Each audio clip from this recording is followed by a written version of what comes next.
short notice agreed to do an online talk. So we are glad, Dr. Brandstätter, that you make yourself available online. A few words about his persona. Dr. Brandstätter holds a doctorate in law from the University of Vienna. He also holds a master's degree from Johns Hopkins University. He was on the Bologna campus there for a year.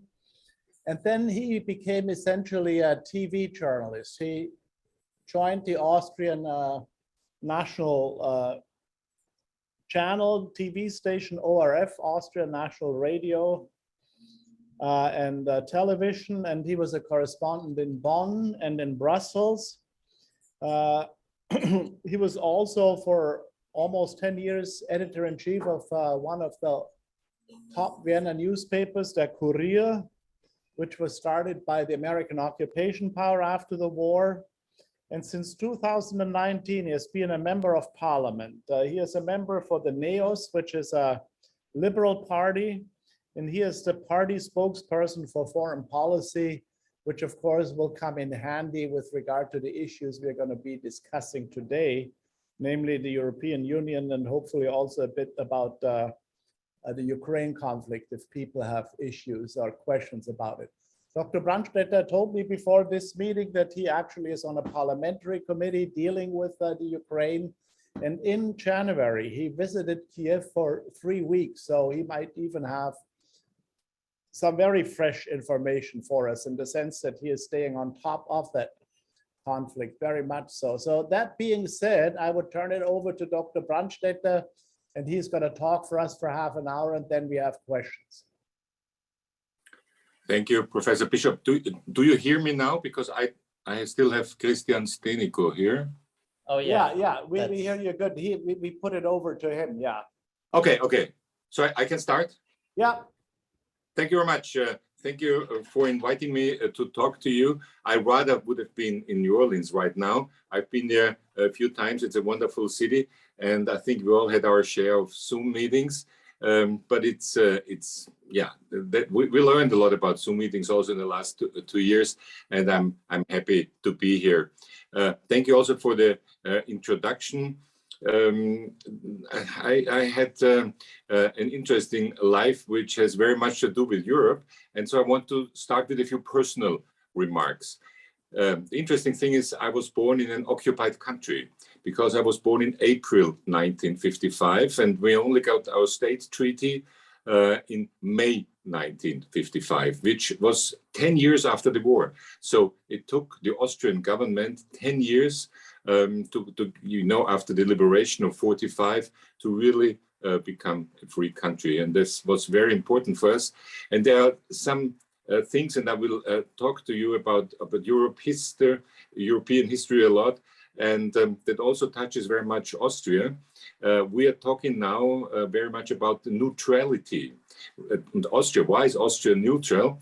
It was decided by the Austrian parliament in October 1955, so after the state treaty. But before the state treaty, there were all these talks in Moscow, the Austrian government, and there was the so-called Moscow Memorandum, and in the Moscow Memorandum, it was written that Austria should be a neutral country, and it was important for the further development of Austria. And of course, the Marshall Plan was important, and since you mentioned Kurier, I always say that Kurier, this is a good example for how the Americans thought about Europe and the possibilities we should have in Europe, because even in 1954, when they were still occupying powers, they sold this newspaper, which they had founded, to an Austrian industrialist, and there was no censorship anymore in this area where Kurier was distributed, and I think that's still important for us. Talking about me, why am I so much about Europe? And this is the book I was writing then in 2020.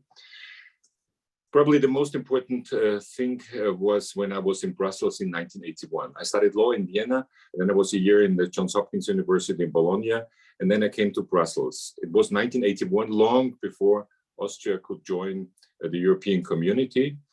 And there we were 25-year-old young people from all over Europe, even a few East Europeans. And we wanted to have our part in Europe. We wanted to form a new Europe. And sometimes when we're sitting together in the evening talking with each other, someone mentions, you know what, probably our fathers were shooting each other. And that's part of European history, that we, you know, young people were sitting together and saying probably our fathers were shooting each other. And it still moves me. And that's also the reason why I dedicated this book to the generation of my children and the children afterwards, that they might live in peace. Because from the European history, the contrary is true, and I will talk about it later on as well. And for me, even more interesting was when it was 1989, I was a correspondent for Austrian television in Germany. And I was on this Luftwaffe airplane with Helmut Kohl when he was flying to Warsaw. And it was the 9th of November, 1989. And he was arriving in Poland, in Warsaw. Interesting thing, this was already a democracy. There was a Christian Democrat prime minister, Mazowiecki, and he had his talks in the afternoon with the German Chancellor Kohl, and we, the journalists, were waiting. And then Kohl was talking to us. And all of a sudden, one person says, you know what, the wall in Berlin is open. And we couldn't believe it. How could the wall be open? Of course, I had been to Leipzig quite often, you know, to East Germany, where all these demonstrations were. I was in communist Germany many times as a reporter, and there were these demonstrations, but we couldn't believe all of a sudden it was open. And Helmut Kohl later, he wrote in his memoir, when I heard the wall was open, I said, I have to fly to Berlin now. He didn't say it quite that way. He said, what should we do now? And there was a journalist, wasn't me, it was a German journalist who said, you can go to Berlin, then you come back, because it was very important for Germany, you know, German-Polish relationship, that he would come back. And he was the second chancellor to go to Auschwitz. He also wanted to go to Krzyżowa. Kreisauer Kreis was one of the, one nucleus for the Christian Democrats during the Nazi time. So that what happened. But to explain how complicated Europe was in '89, Helmut Kohl, with his airplane, German airplane, couldn't fly into Berlin. He had to fly to Hamburg. Then an American airplane was waiting for him, flew him into Berlin, and next day he came back this way to Warsaw, and we continued the visit of the German Chancellor. And 1 year later, it was November 1990, I was in Paris. There was the Charter of Paris.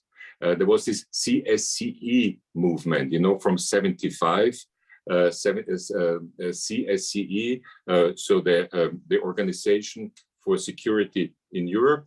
And all these countries, including USA and Canada and Russia, of course, were signing the Treaty of Paris, Charter of Paris. And what is written in the Charter of Paris? It's written that all the borders in Europe have to be safe, and that we have our common security architecture. Mikhail Gorbachev was talking about the common house of Europe. And we really thought now, you know, Fukuyama, he wrote The End of History. And we thought, okay, you know, the West is one, democracy is one, rule of law is one, and that's going to be the case for the next, you know, for our lifetime and for our children. And the Austrian Chancellor was Franz Wernicke. And I had an interview with him, and afterwards we were talking to each other, and I asked him, how do you see the situation? And he said, watch out for the Balkans, watch out for Yugoslavia.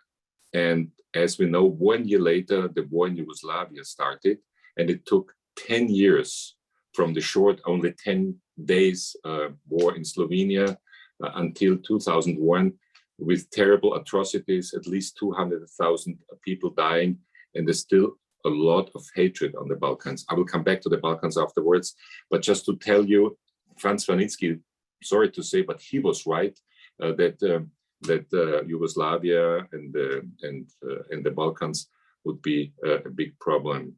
And then talking about Ukraine, what happened in 1994, there was the so-called Budapest Memorandum. So all the European powers, but also the United States, they were sitting together in Budapest, and they were signing a treaty saying that the Ukraine would give all their nuclear weapons back to Russia.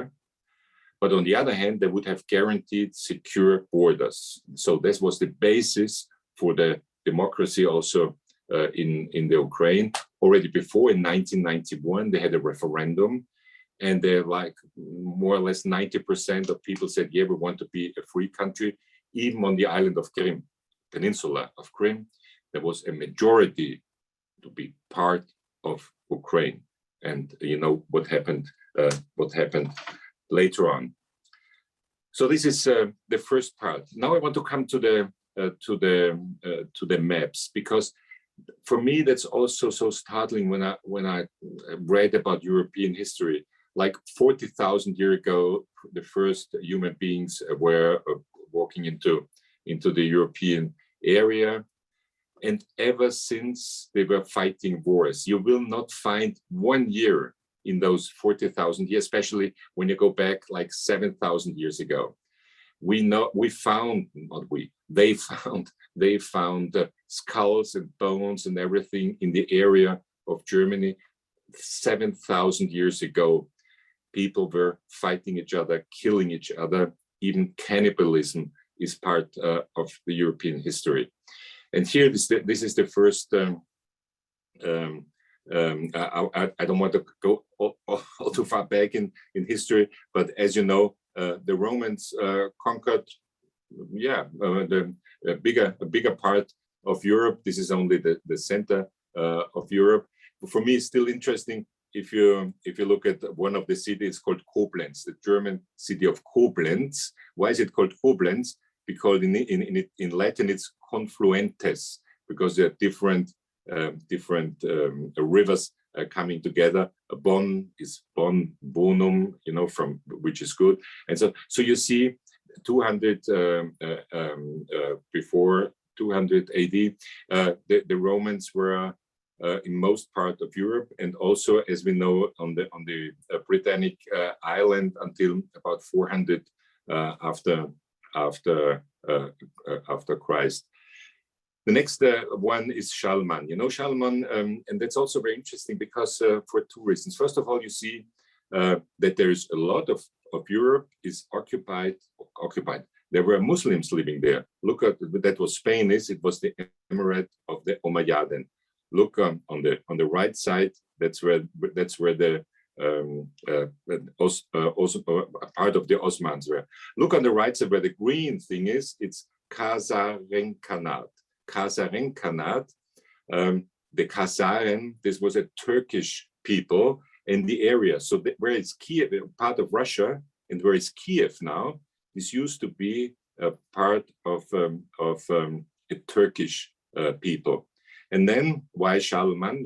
Schalman, so Charles I, Karolinger, he founded the big European empire, and he died in 814. And then he had many sons, but 3 sons divided his big empire, which is more or less France now, which is more or less Germany now. And in the middle, the 3rd son was called Lothar.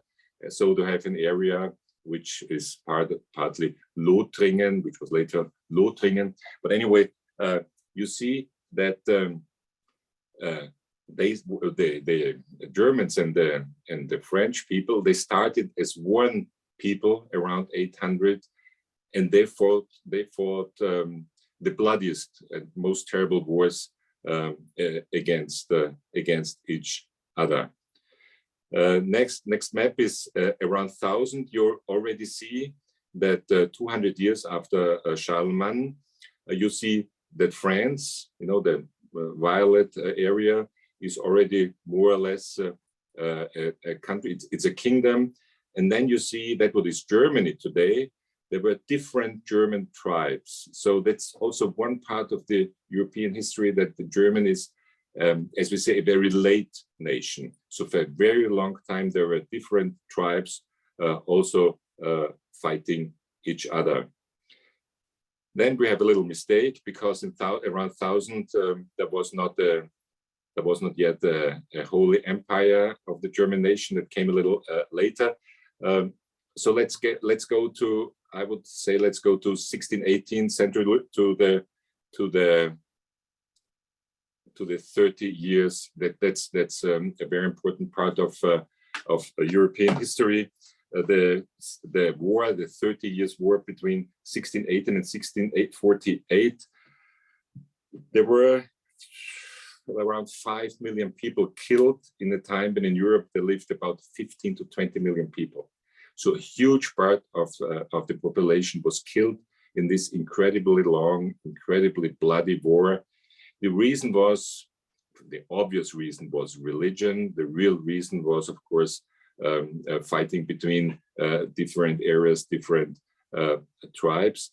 And if you go to the next map, you see what happened in 1648.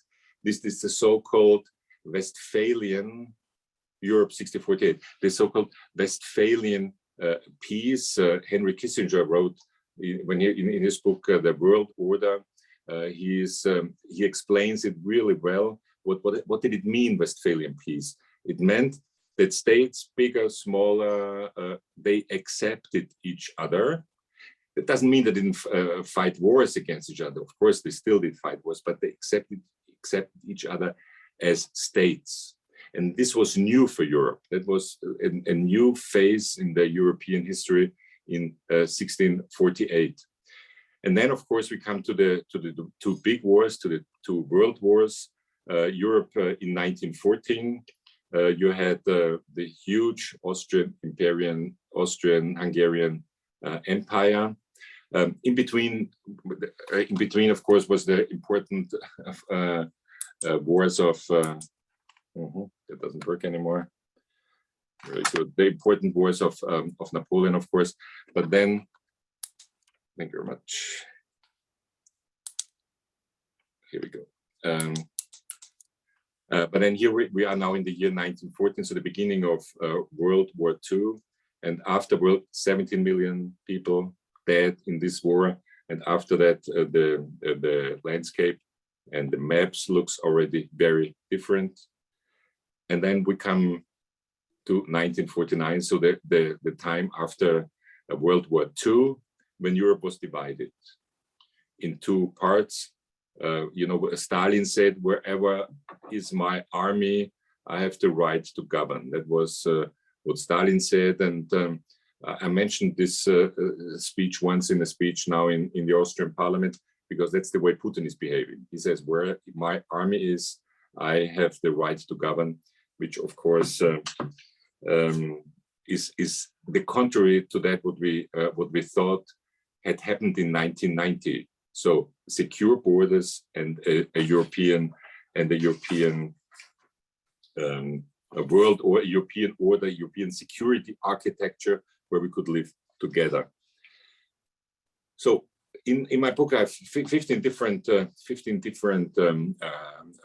long articles, but for tonight, I would have 5 theses as far as yours is concerned. The first one, and that's for me so important, and it's something which we still discuss in Europe. For me, it's important to say that there is something like a European identity. As I said, if you look at the history of Europe, it's a history of war. It's a history of very different peoples. I didn't talk about the Mongols. I didn't talk about all the people coming through Europe. But there is a European identity, and I just want to cite from this book Stephen Green. Stephen Green is a conservative British politician. He also worked for HSBC, I think, as a banker. And it's interesting that it's a British man who writes this, and I just want to say that he talks about European, that's what we have in Europe common. And it's the identity based on history, culture, language, that will continue to define national, regional, and local loyalties. And they are also fundamental to the self-understanding of Europeans. But these common values of the Europeans are the heritage of a tradition of thought which has been shaped by such towering figures as Galileo, Erasmus, Descartes, Locke, Hume, Kant, Hegel, and Darwin, so part of the Enlightenment, of course, and of course many others too. Out of their different perspectives and out of the many and painful failures and wrong turnings we Europeans have taken over the generation, has emerged something profoundly important for the world of the 21st century. A commitment to rationalism, democracy, individual rights and responsibilities, rule of law, social compassion, and an understanding of history as dynamic, open, and progressive. These are worth our loyalty. This is the basis of a European patriotism. And it's a thin book, you know, but for me, this is it's a really fantastic quote, because it says so much about our history, about our difficult history, but also about our future, and that we have a common identity. So my first thesis, there is a common identity and we can build on it. But the second is, we have to build up a Europe that has military power and political power.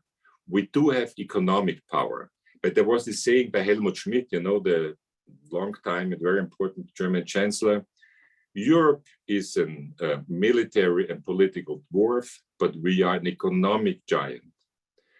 And it is true, of course, but it is not enough. And what we saw within the last weeks gives me the conviction that if we Europeans, if we do not understand that we have to be also a political and a military power, this our way of life, you know, democracy and liberalism and rule of law will not survive. And I think that is very important. There are important steps within the European Union, which started, of course, as the European community of steel and coal, and is now European Union. There are important steps which we did make to be also a community which can defend ourselves. This is the common security policy, which was convened in Lisbon. Probably only a few words as far as that's concerned for the European history. Also, I think this is the greatest thing human beings ever did in Europe, was the building of the ESC, of the European Community of Coal and Steel. You must imagine 5 years after the war, after the worst war you could imagine, you know, 70 million dead, the Shoah, everything. French and German and Italians and Luxembourg people, they were sitting together and say only 5 years afterwards, and we said, we don't do that anymore. We don't fight each other anymore. And in 57, when they were writing the Roman treaty, there was Lambert Schaus from Luxembourg. He was in forced labor in Nazi Germany. There was Walter Hallstein, who was very near to was a professor and very near to the Nazis, you know. And there was Robert Schuman, of course, with Schumann's speech 1950, who was born as a German and then became a French. But you know, the real enemies of 1945 were the friends of 1950, and for me, that's still the greatest thing that ever happened. But now we have to understand, if we don't have our own defense, we will not survive as Europe. And there's also an interesting book by Robert Kagan. It's called Paradise and Power. And he writes, you know, the Europeans, they want the paradise, you know, they just want to live together nicely. If they don't understand, and we are the power, you know, the Americans are the power, and you will need us. And that's my third thesis. My third thesis is, we have to be independent from the United States. When I look back to Obama, already Obama said that the United States it's more important, the Pacific area, and of course China. There is I have the gross product of China in 2000 was 1.2 trillions. Now it's 14.9. USA is even bigger, as 21. Europe is 13.1. Russia's only 1.5. So you see, Russia is economically a dwarf, you know, but military, obviously, they are big. But I see that the first thing, I see that the Americans see their future more in the Pacific area, and they know that they have to deal with the Chinese. And the second thing is, when Donald Trump came into power, one of the things said, we don't need NATO anymore. And I don't know who will be the next president, who will be after Biden, who will be president in 6 or 8 or 10 years. But I know them, and it really was shocking for me when I see Americans with a T-shirt that says, I'd rather be a Russian than a Democrat, a Democratic Party, of course. That means something for me. That means that we could rely on the United States, and I hope that there will be this transatlantic friendship, but I'm not sure that we can rely within the next years. So that's the reason, one more reason why we have to be independent. In my book, as I said, it's 1.5 years ago, I was writing, and that's the 4th thesis, war will be possible again. And now when I read it, I think, why did I write that? Because I talked to very interesting and very good Austrian people from the Austrian Bundesheer, from the army, officers from the Bundeswehr. And they explained to me that the biggest threat to our security is hybrid war, and that they already started. And he gave me a few examples. I'm writing also about these examples, how Russia is preparing hybrid wars, already started hybrid wars. This is this troll fabrics, you know, these guys who are feeding Facebook and the social media every day. This is attacks on our ministries, attacks on our companies online and so on. So we already realized that there were starting hybrid attacks on Europe, and when I see what's happening in Ukraine now, and now I want to say a few words about Ukraine. When I see what's happening there, and I talked also to an Austrian who's is an expert in his field of Eastern Europe, what I really feel is a frozen conflict. So what is Putin's interest? Putin's interest is to weaken Europe. He knows, and I told you the figures, he has a very, very weak economy. All what he has is oil and gas and these natural resources. Russia will never be, as long as they have the Putin system, will never be a strong economy. So what can he do? He can weaken Europe. And that's what he's doing in an incredible way right now. And that's why he started the war against Ukraine. And we should have known better. You know, there were these 2 interesting speeches by Putin. 2001, he was in German Bundestag, and he was repeating Gorbachev saying the common house of Europe, and he wants to work together. And then 2007, during the Munich Security Conference, when he started threatening Europe. And then we saw 2014, we saw how he attacked the Crimea and the Donbass. And what did we do? We did a few sanctions, but it didn't work, and we should have known it. And in 2015, Austria and Germany were signing the Nord Stream 2 contract in 2015, so it was after Crimea. We should have known that better. And on the other hand, the Ukrainians, they learned a lot. And in 2014, they had a very weak army, and they built up their army in those years. And when I was in Kiev in end of January, I talked to many different people from the business scene and politicians, and they all told me the same. They all said, if he attacks, we will fight until the last moment with all our blood and all our heart and everything we have, and we are stronger than he would think. And that impressed me very much. And then I thought, if I can learn this in a short time, why didn't Putin know that how strong the Ukrainians are? But they are very strong. And talking about Ukraine, I don't know if he thought it, but it's part of the propaganda is that the Ukrainians are Russians, and that Russia started in Kiev, which is also fake news. It's not true. If you look into the history books, in 880 something, there was Kiev, but Kiev was founded by Normans and Vikings, not by Slavs. Slavs were coming later on. Then the Mongols were coming. And Ukraine has a very difficult history, because it was not one country until 1917, you know. And that's why I said, no, it's Lenin's fault that there is Ukraine because it was founded in 1917. But what is also true is that ever since it was a country, and as I said before, in 1990 they gave the security. They gave this. They said, "You give us your nuclear, all the nuclear weapons on which are on Ukrainian soil, and you will have secure borders." And as we saw it, there are no secure borders. So number four, as I said, we have to learn as Europeans. It's of course it's important now to have the help of NATO and of the Americans as far as Russia is concerned, but we have to learn to live independently in Europe. And the fifth point is the Balkans. And I think there is happening a lot of things which we don't realize here. As we know from history, and not only from especially from World War I, which started obviously in the Balkans, we know from the history that the Ottomans were very far already there, and this was always a place where we were fighting wars.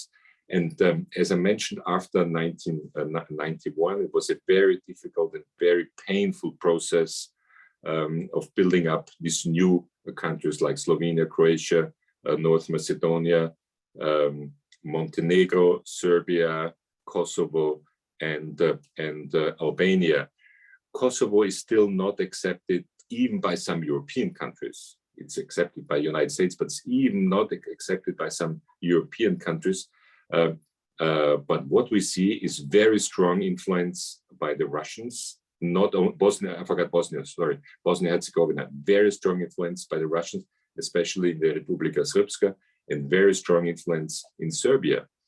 And on the first day of the war in Ukraine, a Serbian newspaper, tabloid, had a big headline saying, "Ukraine is attacking Russia," so the other way around, which is incredible. And Mr. Vučić, the Serbian president, is that what we call swing politics. He wants to be good with Europeans because he knows 75% of his exports go to the European Union, but he also has the strong ties with Russia and very strong ties with China. There's very strong influence of China also on the Balkans. And I met Mr. Vučić twice. And the first time was very impressive was in 2014. I think there were floods in Serbia, and I was still editor-in-chief of this newspaper in Vienna.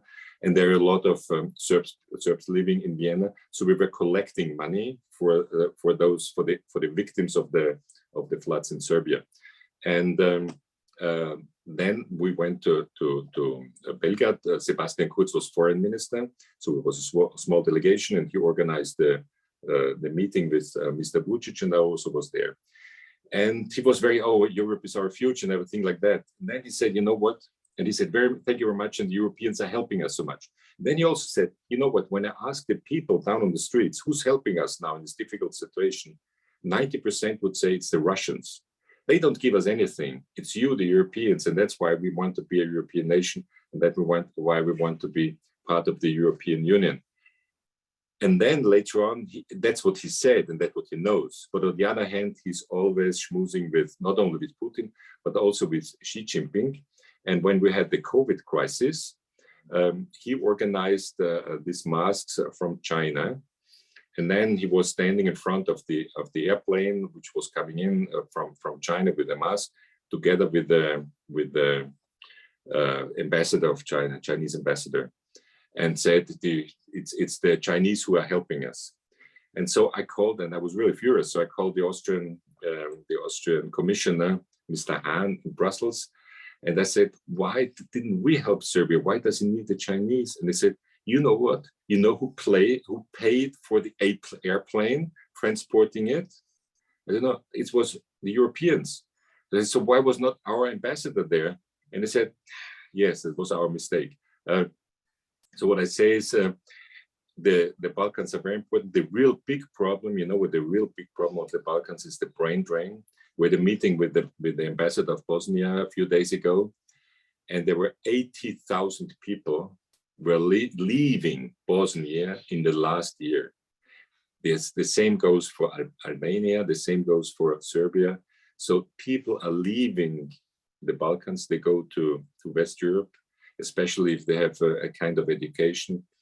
And this is a big problem, because on the other hand, as I said, the Russians come in, the Chinese come in, and the Saudis come in with their mosques.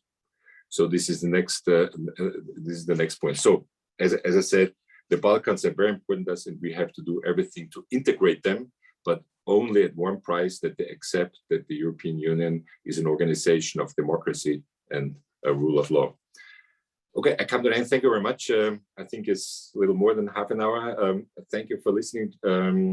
I think it was a very a quick trip to European history and all the huge problems we are facing. But I wrote about last wake-up call, and now I think it's the very last wake-up call. If we Europeans do not understand what's happening right now in those days with Ukraine, he's not attacking only Ukraine. He's our way of living. He's attacking the whole Europe. He's attacking this peace, this incredible peace project, which is called European Union. If we don't understand that only together we can keep our way of living, and then it's our own fault, and then there will be no more wake-up calls. But I really sincerely hope that the majority of the people in Europe, and especially also the politicians, have understood what is important. Thank you very much, and I'm really looking forward to your questions. Thank you. Okay, thank you, Dr. Brandstätter. We're going to take questions from the audience with the hand raising. We also have some people here in the room who can, of course, also ask questions. But let me take the privilege of the chair here and ask the first question, which is, you call the book The Last Wake-Up Call for Europe. And you wrote the book, of course, before the Ukraine crisis. How has the Ukraine crisis changed your thinking? I mean, you stressed point number 4, that you already thought war in Europe was possible, which nobody probably would have believed you prior to the war, but now we are in a war in Europe. And how has that changed your view? Is that making the necessity of Europe even bigger? First of all, yes. Secondly, it probably, Ukraine is a complicated country, not only from the history. In 2014, the president Yanukovych, who was more or less pro-Russian, he wanted to sign. He had a long conversation with the European Union, and he wanted to sign a treaty with Europe, association treaty with Europe. And then the Russians didn't want to do that. And that's how Maidan started. That's why people, and there is a strong, how could I say, is it elite? There's a strong group of well-educated people in Ukraine who said, our future is Europe. But there's also a group of oligarchs. And those oligarchs, one of them is living in Vienna, by the way, his name is Firtash. He's a pro-Russian oligarch. So they're not all pro-Ukraine, some of them. And if you read, there's an incredibly good book to understand Putin and Russia. It's called Putin's People by Catherine Belton, who was a long time correspondent in Moscow. And she describes very well not only how Putin came to power with his KGB, FSB, and mafia and oligarchs and so on and so forth, but also how well Putin's people did to bribe certain officials in Ukraine. So Ukraine is a complicated country. It's a young democracy. It's a struggling democracy. And we probably, this was a mistake. We probably did not understand that we should have helped Ukraine more than that. So if you ask what is the consequence is to understand Ukraine better. The consequence is to go there and help out. And of course, there will be, I always say, there will be necessary some kind of Marshall Plan as soon as the war is over. But as I also mentioned, I'm really afraid that Putin is, when he understands that he cannot win the war, he will do everything to have kind of a frozen conflict to also divide Europe again. And if you look at Orban, Viktor Orban from Hungary, he already said, no, we don't want any sanctions as far as the gas is concerned. So he's the first one who will do everything that there is no European unity. By the way, when I want to mention it because I think that's important. When I was writing this book, there was the COVID crisis. So after March, I couldn't do any more trips. So I had a lot of very interesting Zoom calls to different people for the research. But I was in Budapest, and I was in Budapest in one of those think tanks very close to Orban. And they told me Orban has a plan. He wants a middle European Union of illiberal states. He always says that he wants Hungary as an illiberal state. So he wants a middle European Union with Poland, Hungary, Slovakia and Slovenia, and also Austria, by the way, and Serbia. That's the reason why he wants Vučić and Serbia in the European Union, to have a strong middle European union against the West European Union of France and Germany. And so there's a plan. And I'm very much afraid that he will split Europe right now. And the next thing is, don't forget China. One of the worst things Europeans are doing is, this Seidenstraße project, the new way of the Silk Road from China is interesting for us, of course. But what did China do in order to split Europe? They did two things. First of all, they invested in certain ports or in certain streets. So they're investing in infrastructure in Europe. And secondly, they built up a system of 17 plus 1. So 17 European countries, it's only 16 now, plus 1 China. And which is the biggest mistake we could do with China. They accept us only if we come 27 and talk to them, and not 16 and talk to them. And Orban is also part of this 16 plus 1 because he gets also funds from China. So if we are stupid enough to get split within the next years, I'm really afraid about our future. Thank you. Mark Landry, Dr. Landry, our Associate Director, has a question. Mark? Yes, thank you, Dr. Brandstätter, for a really great talk. And I'm a historian, so I really do appreciate that you took the long view at the beginning, because I think that's really important too, to include the historical context. So my question has to do with one of your theses. You mentioned that Europe probably needs to become more powerful in terms of defense. You're coming from Austria, a country that is neutral. So I'm wondering how you see a more powerful Austria fitting into this more powerful Europe, or neutral countries in general. Should Austria be maintaining its neutrality in this newer Europe? And yeah, just sort of wondering how you feel about that, how you think Austrians in general might feel about it. It raises a really interesting question there. No, that's a very important question, and there's a big debate now in Austria about this question. So it's really very important. First thing is, the neutrality is part of the Austrian identity after World War II. There are books. Professor Bischoff can explain many things about the Austrian identity, and you as a historian know it's a complicated thing. What is the Austrian identity? Of course, it's the German language, but it's the Austrian area, it's the Habsburgs, and so on and so forth. But the small Austria, you used to be a big empire where the sun didn't go down, as Charles V said. But the small Austria, and it's difficult for shrinking nations do have a hard time. Watch the Brits, for instance. And Austria is much smaller, of course. And it's very difficult for a former big power to become a small country and develop their own identity. Especially in the Austrian case, because in 1938, when Hitler came in, only a minority would have fought him. The majority, people were standing on the street. And after the war, so how do you build this new identity? And there were very good politicians from both sides, so Social Democrats and conservatives, and with long talks in Moscow, they built this idea of neutrality according to the Swiss. But neutrality means two things. First of all, we must not be part of an army association, And the second, no foreign troops in Austria. Nothing else. That's all what it says.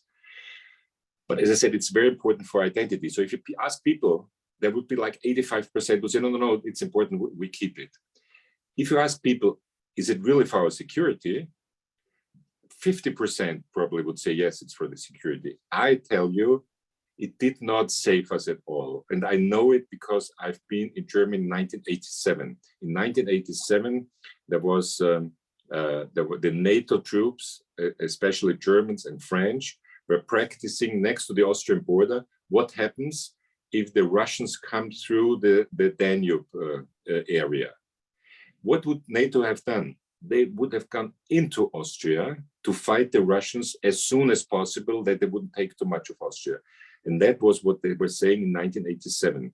And then we had a talk with Mr. Kohl. He always was like, the Austrian guy, you come with us, when we had these background meetings with journalists, but not so big groups, 15 persons, it was smaller than it was today. And then I asked Mr. Chancellor, very in a nice way, of course, Mr. Chancellor, how is it possible that German and French troops practice an invasion of an independent neutral country? And he goes, it was like this, and he started saying, what do you think who's guaranteeing your security? You think your Bundesheer is guaranteed? You have no idea, no way. We guarantee your security. Don't forget it. And of course, if I had reported that, there would have been a big scandal. I didn't do it because it was background. Later on, I wrote it in this book or another book, I don't know. And then I talked to Hugo Portisch, who was a very famous Austrian journalist. And in an interview a few years ago, he said told me the same story. He was in Warsaw Pact general meetings and was in the West general meeting. And they all said, if there is a war, we will go into Austria because it's easy, because it's the Danube Valley and we have to do it. So it's nothing for our security. But this is so difficult to explain to the people. So what is my answer? My answer is not simple, but quite simple. I would say it doesn't make sense to discuss neutrality. It makes sense to discuss security. And we have to explain to the people, and that's the job of a politician, to explain if we want security. And security means hybrid wars. That means infrastructure. That means attacks on our light system, whatever. If we want security, it means terror. I said it in parliament like this. I said, look at Putin's history. Look at his record. He organized terror attacks. Who tells me wouldn't do it in Austria? We don't know. So if we want to have security, we need a common security in Europe. And the basis for that is of course our membership in the European Union, is the Lisbon Treaty, is the common policy, security and defense policy, and also our constitution. We changed our constitution, Article 23. It says we are part of the European security system. And now, so this is the basis for everything. Now it gets complicated. And plus, there will be, they decided now that on the Council of Europe, they decided that there will one battalion of 5,000 soldiers organized, and we are part of it. No question about that. So the next step is, what can we do for a common European army? And I said it openly everywhere. We need a common European army. If I have the figures right, the European countries, they spend 270 trillions for defense every year. And the experts tell me, if we organized similar systems, like for the airplanes and all what you need in an army, we could easily save 30%. We didn't even have to spend more money. We could, for less money, we could get more. Or if we spend the same amount of money, we would get much more. So, and you cannot organize a European army within the next 2 or 3 years. But I think we have to say openly, this is the aim. Then we have to take one step after the other. More and more institutions, more and more supranational institutions, as far as military is concerned, but also as far as the secret service is concerned. Because, I mean, we had the case of a terrible terrorist attack where our service was not good enough, to say it quite openly. So here's the same. We only can do it together.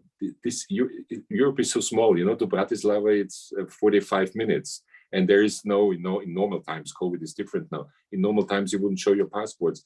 You can get around Europe easily. So the only way to organize it is to organize it together and to explain it to people. It will be a very, very long process. And as I said, it doesn't make sense to talk about neutrality. We say we are neutral, we are not part of NATO, but when we build up this European army, then in 20 years, probably you can make a referendum. But right now we have to work for it, and we have to tell it to the public. If you want security, you get common security, or we have no security. Thank you. Any questions from our students? Please.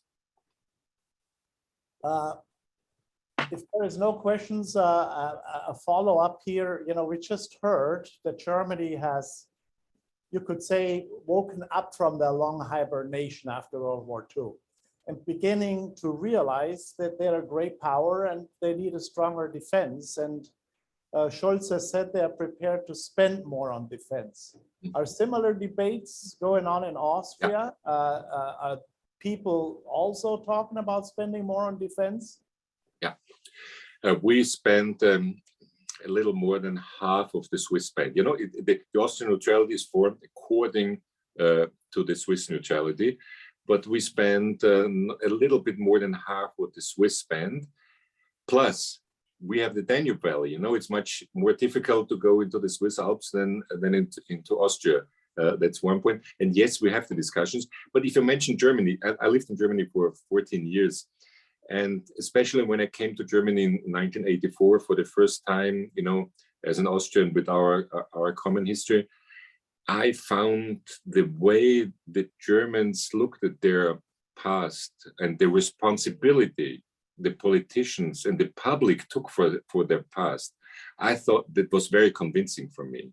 As you know, in Austrian is a little bit different.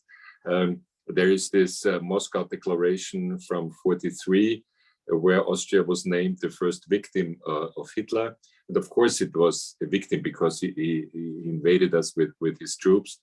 But as a matter of fact, there were a lot of Austrians who were quite happy, and you can explain it with a difficult economic situation and this and that, whatever.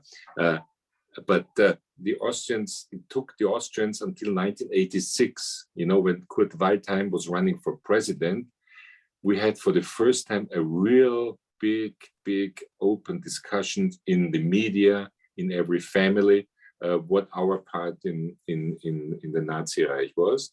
And in Germany, it was really different. So they took responsibility. And of course, they said, we don't want to be part of an army or an organization that invades other countries. And I remember very well what happened during the Yugoslavia war when Joschka Fischer was foreign minister. And he said,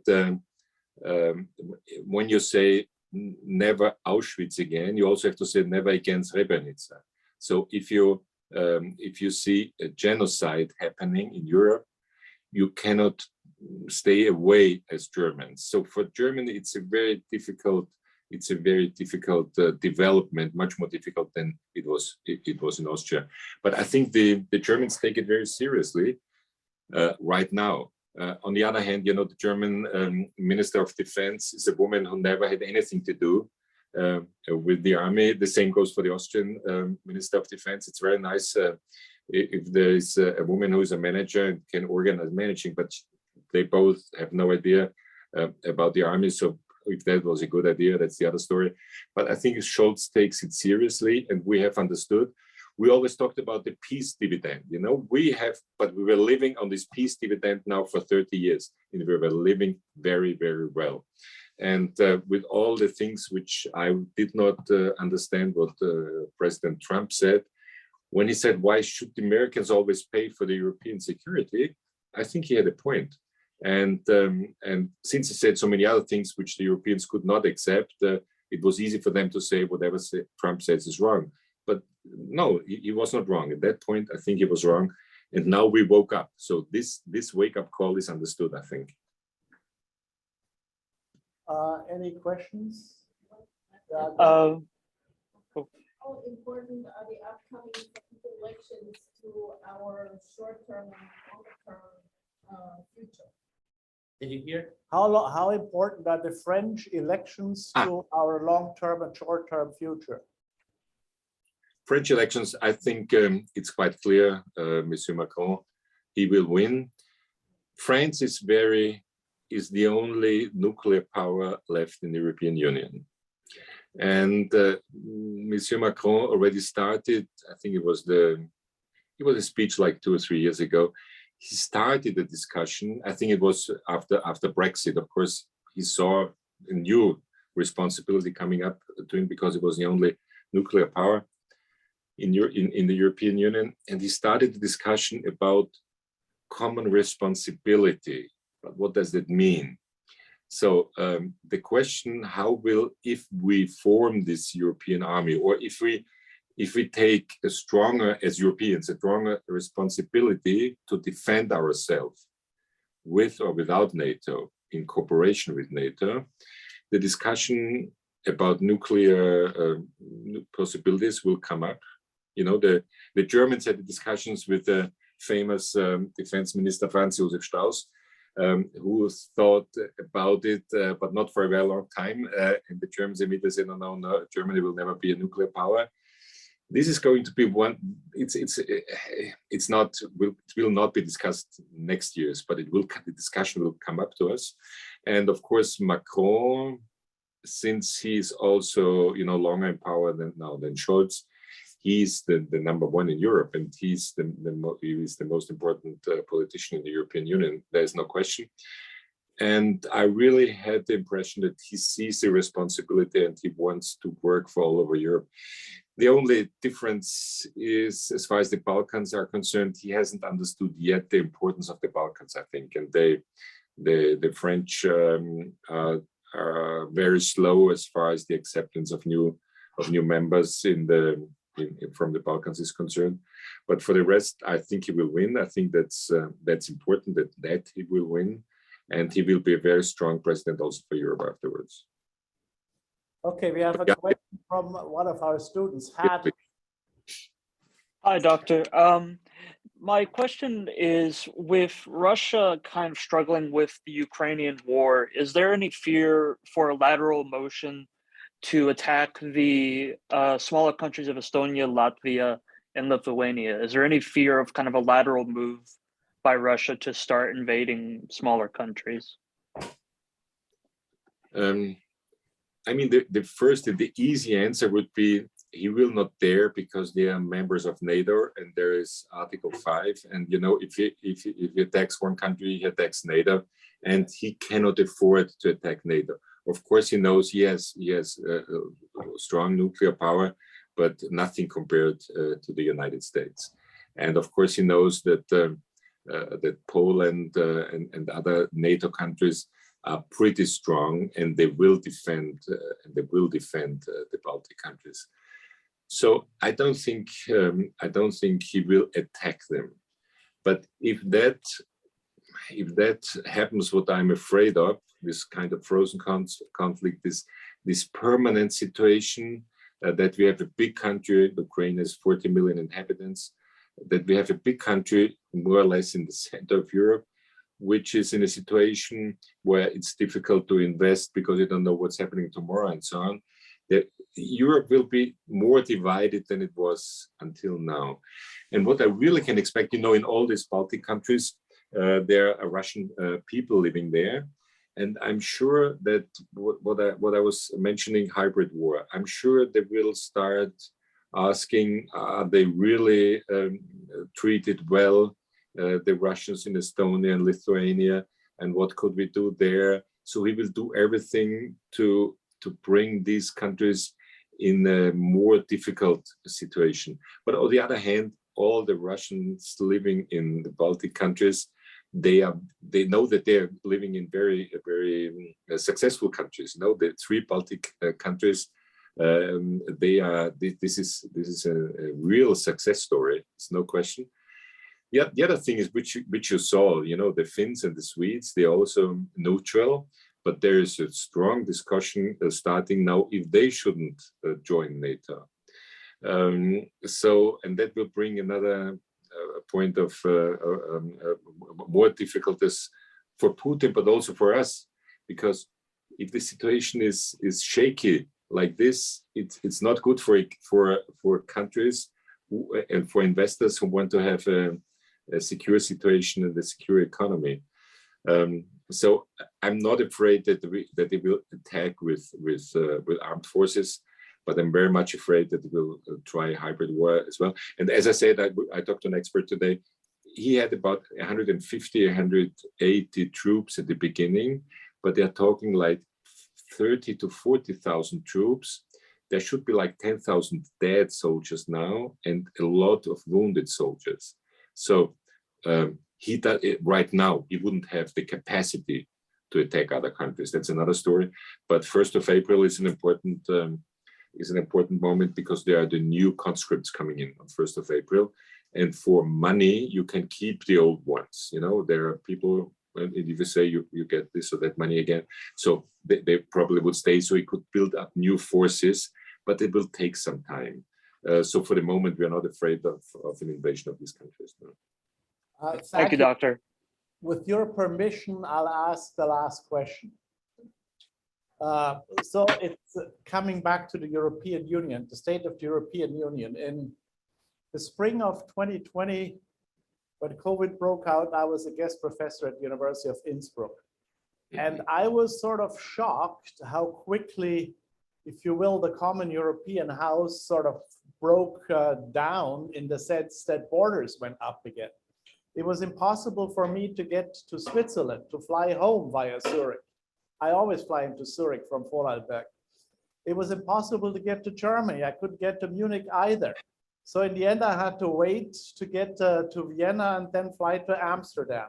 But of course, in Austria, we also had the issue of all those ladies from Slovakia and Romania that come and take care of our old people that they couldn't get into the country. So in other words, the border went up quickly, more quickly than one could see. So that to me indicated that the European Union was not as coherent as I thought they were. What lessons have been learned from that? That's a really good point that we discussed it a lot. How quickly these borders were brought back, because it was so great. You know, when I was a student, you didn't have a passport, and sometimes for France I needed a visa, and now you could travel easily within the Schengen area. What was the reason? That I described it in my book as well. When I think it was in January 2020, when this COVID issue came up. And there were two meetings. There was one meeting of ministers, health ministers in Brussels, and one meeting of top officials from the EU countries.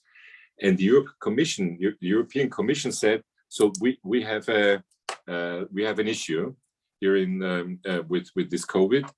What should we do together? And they all said, no, this is the affair of the country. So the European, according to the European treaties, as far as health issues is concerned, the European Commission has nothing to say. And this was the problem, that they said we do it on our own. As soon as they realized, and this is something which we hadn't talked yet about, that the supply chains didn't work anymore. You know, from China to produce medicine and so on, they realized, okay, we have to do it as Europe. It doesn't make sense if Austria or even Germany, big Germany, calls in Beijing or in Shanghai and said we need this or that. They wouldn't do it. If you do it as Europe, as common Europe, you have a chance. So I would say this is a point where I'm optimistic in. I think that all the Europeans have understood that the crisis like this, you cannot handle as a national state, which you can, and I think that's also part of Europe. It's a question of region, because of course you have to check where is the traffic, but there's a lot of traffic between Vorarlberg, you know, the west of Austria, Switzerland, Liechtenstein, and Germany, and it would be senseless to make borders there. But probably it makes sense to other regions, you know, when you see how the virus is traveling. But as I said, I'm optimistic that this is something where we learned a lot. So here I'm optimistic. Well, that being said, if there is no more questions, I'd like to thank you very much, Dr. Brandstätter, you. for joining us and for your insights, and also, as Dr. Landry said, for doing the deep dive into history, which I think was a good object lesson for our students. So thank you very much, and we hope Thank to you. see you in person before too long in New Orleans. And Okay. so thanks. Okay. I do that. Take care. All the Thank best. you all for New joining. Orleans. Bye. Okay. Thank you. Thank you. Bye-bye. Thank you.